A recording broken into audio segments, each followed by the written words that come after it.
Hello students, welcome to my channel S K online NCERT classes. आज के video में class 10 science के unit 6 to 10 के MP board 2022 exam के लिए महत्वपूर्ण प्रश्नों को लेकर आया हूं। इसके सभी पेजों का पीडीएफ नीचे डिस्क्रिप्शन में लिंक दी गई है, वहां से आप इसको डाउनलोड कर सकते हैं। पीडीएफ का पासवर्ड वीडियो के बीच में बताया गया है, इसलिए वीडियो को अंत तक जरूर देखें।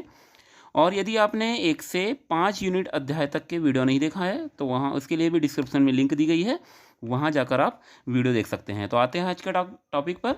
कक्षा 10वीं विज्ञान अध्याय 6 से 10 तक के महत्वपूर्ण प्रश्न वैकल्पिक प्रश्नों सहित। तो सबसे पहले आते हैं यूनिट 6 जीव प्रक्रम से। यहाँ से आपको 4 ऑब्जेक्टिव और 3 ऑब्जेक्टिव, एक 2 नंबर का और एक 4 नंबर का क्वेश्चन, ऐसे कुल 9 नंबर का ये अध्याय है आने वाले हैं। तो वस्तुनिष्ठ प्रश्न इसके लिए जो इम्पोर्टेंट है वो ये इस प्रकार है। भोजन नली का कौन सा भाग यकृत से पित्तरस प्राप्त करता है?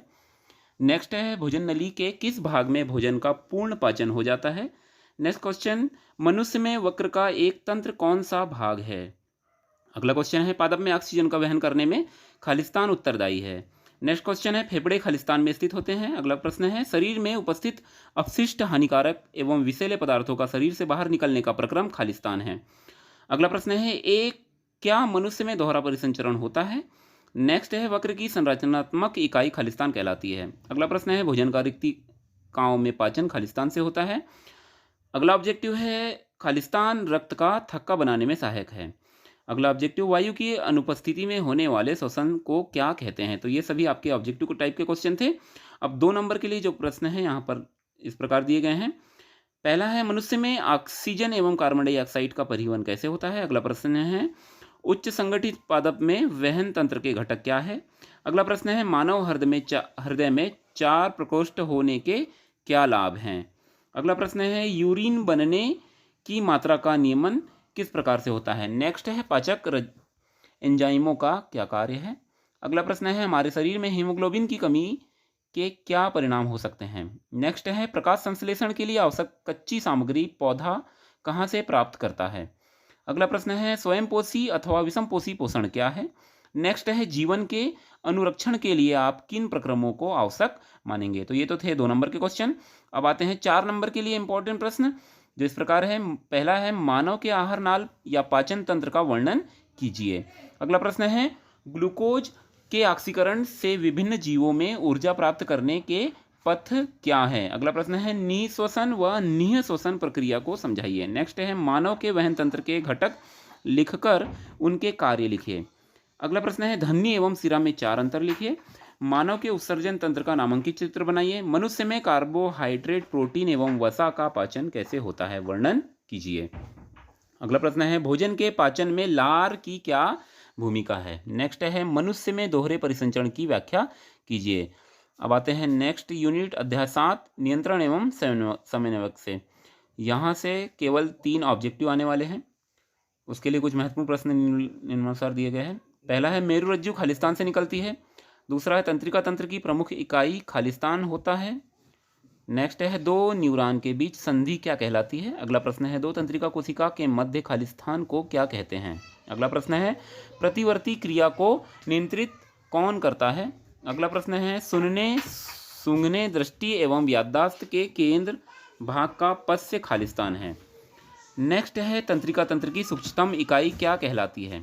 अगला प्रश्न है मस्तिष्क क्या है? नेक्स्ट है न्यूरॉन किसे कहते हैं? क्वेश्चन नंबर 10 मस्तिष्क का कौन सा भाग शरीर की स्थिति तथा संतुलन का अनुसरण करता है? अगला प्रश्न है प्रतिवर्ती क्रिया क्या होती है या प्रतिवर्ती क्रिया क्या है? आते हैं अगले टॉपिक पर। अगले टॉपिक पर आने से पहले आपको पासवर्ड के शुरू के 2 अंक बता देता हूँ। पासवर्ड के शुरू के 2 अंक है 11, तो आप नोट कर लीजिए इसको। चलो आते हैं इकाई 8 अध्याय 8 से जीव जनन कैसे करते हैं। इससे कुल 7 नंबर की यूनिट है। इससे 5 आपको वस्तुनिष्ठ आएंगे और 2 नंबर का 1 आएगा। इसमें पहला वस्तुनिष्ठ क्वेश्चन है परागकोण में खालिस्तान होते हैं। दूसरा है अलैंगिक जनन मुकुलन द्वारा होता है। तीसरा मादा जनन तंत्र का भाग नहीं है, ये आपको बुक में मिलेगा। चौथा क्वेश्चन है HIV का पूरा नाम क्या है?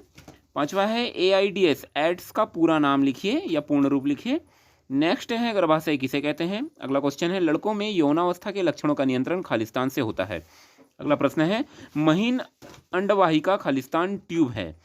नेक्स्ट है गतिशील जनन कोशिका को खालिस्तान कहते हैं। अगला प्रश्न है जिन जनन कोशिका में भोजन का भंडार संचित होता है उसे खालिस्तान कहते हैं। तो ये तो थे ऑब्जेक्टिव प्रश्न। अब आते हैं 2 अंक के लिए महत्वपूर्ण प्रश्नों पर, जिसमें पहला है एक लिंगी व उभयलिंगी किसे कहते हैं, परागण व परागकण किसे कहते हैं। अगला प्रश्न है परागण क्रिया निषेचन से किस प्रकार भिन्न है। अगला प्रश्न है माँ के शरीर में गर्भस्थ भ्रूण को पोषण किस प्रकार मिलता है। अगला प्रश्न है शुक्राशय एवं प्रोस्टेट ग्रंथि की क्या भूमिका है। नेक्स्ट है डीएनए की प्रतिकृति बनाना जनन के लिए आवश्यक क्यों है। अगला प्रश्न है डीएनए प्रतिकृति का प्रजनन में क्या महत्व है। अगला प्रश्न है ऋतुस्राव क्यों होता है। तो ये तो थे यूनिट 8 से। अब आते हैं यूनिट 9 पर। यूनिट 9 पर आने से पहले मैं आपको पासवर्ड का तीसरा अंक है बता देता हूं। पासवर्ड का तीसरा अंक है 2। यूनिट 9 आनुवंशिकता एवं जैव विकास वस्तुनिष्ठ प्रश्न, कुल 2 वस्तुनिष्ठ प्रश्न और 2 नंबर का एक क्वेश्चन इससे आने वाला है। पहला है समजात अंगों का उदाहरण है विकासी। नेक्स्ट है विकासी दृष्टिकोण से हमारी खालिस्तान से अधिक समानता है। अगला प्रश्न है जनन के समय उत्पन्न विभिन्नताएं खालिस्तान हो सकती है। नेक्स्ट है कुछ किसान पुष्पों की वृद्धि रोककर खालिस्तान विकसित हुई है। नेक्स्ट है चार्ल्स डार्विन जब 22 वर्ष के थे तो उन्होंने खालिस्तान की यात्रा की थी। अगला प्रश्न है प्राकृतिक वर्ण द्वारा जैव विकास सिद्धांत किसने प्रतिपादित किया। नेक्स्ट है मेंडल की प्रारंभिक शिक्षा खालिस्तान में हुई। अगला प्रश्न है आनुवंशिकता के जनक का नाम क्या है। नेक्स्ट है पीढ़ी दर पीढ़ी विभिन्न लक्षणों का संचरण खालिस्तान कहलाता है। नेक्स्ट है मनुष्य की एक कोशिका में गुणसूत्र की संख्या बताइए या संख्या कितनी है। 2 अंक के लिए जो प्रश्न है वो निम्नानुसार है। पहला है आनुवंशिकता क्या है। दूसरा है विभिन्नताओं के उत्पन्न होने से किसी स्पीसीज का अस्तित्व किस प्रकार बढ़ जाता है। नेक्स्ट है मेंडल के प्रयोग से कैसे पता चला कि विभिन्न लक्षण स्वतंत्र रूप से वंशानुगत होते हैं। अगला है बाघों की संख्या में कमी आनुवंशिकता के दृष्टिकोण से चिंता का विषय क्यों है।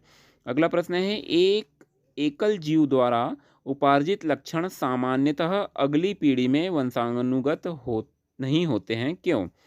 नेक्स्ट है जीवाश्म क्या है। अगला है समजात अंग क्या होते हैं। अब आते हैं यूनिट 10 पर। प्रकाश परावर्तन तथा अपवर्तन से यहाँ से 2 ऑब्जेक्टिव और 2 नंबर का एक क्वेश्चन आने वाला है। तो ऑब्जेक्टिव इस प्रकार है। पहला है कौन सा पदार्थ लेंस बनाने में प्रयुक्त नहीं किया जाता है। दूसरा है लेंस की क्षमता का एसआई मात्रक क्या है। तीसरा है लेंस सूत्र एवं दर्पण सूत्र लिखिए। अगला प्रश्न है किसी गोली दर्पण की फोकस दूरी उसकी वक्रता त्रिज्या की खालिस्तान होती है। 5वां है किसी लेंस की क्षमता उसकी फोकस दूरी का खालिस्तान होती है। 6वां प्रश्न है द्वारक क्या है। 7वां है गोली दर्पण के परावर्तक पृष्ठ को केंद्र को खालिस्तान कहते हैं। नेक्स्ट है गोली दर्पण किसे कहते हैं। 9 नंबर पे क्वेश्चन है गोली दर्पण तथा लेंसों के लिए नई खालिस्तान अपनाई जाती है। प्रश्न क्रमांक 10 निर्वात में प्रकाश की चाल खालिस्तान की चाल से गमन करता है। 11 नंबर का जो ऑब्जेक्टिव है वह है प्रकाश कैसे गमन करता है। अब आते हैं 2 अंक के लिए जो प्रश्न है महत्वपूर्ण प्रश्नों की ओर। पहला है किसी लेंस की एक डाईऑप्टर या डायप्टर क्षमता को परिभाषित कीजिए। दूसरा है लेंस की क्षमता को परिभाषित कीजिए। तीसरा प्रश्न है गोली दर्पण के वक्रता केंद्र की परिभाषा लिखिए।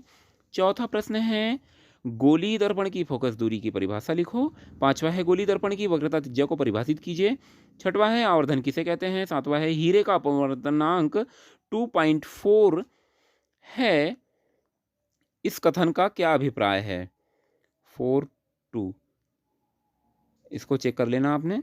क्वेश्चन नंबर 8 उस उत्तल दर्पण की फोकस दूरी ज्ञात कीजिए जिसकी वक्रता त्रिज्या 32 सेंटीमीटर है। अगला प्रश्न है अवतल दर्पण के मुख्य फोकस दूरी की परिभाषा लिखिए। तो ये तो थे आपके यूनिट 6 से 10 तक के साइंस के महत्वपूर्ण प्रश्न एमपी बोर्ड की परीक्षा 2022 के अनुसार।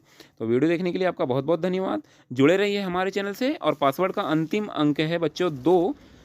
तो इस प्रकार से आपका पूरा पासवर्ड कंप्लीट हुआ। लास्ट अंक 2 है इसका, है ना, और बाकी के अंक मैंने आपको वीडियो में पहले बता चुके हैं। Thanks for watching.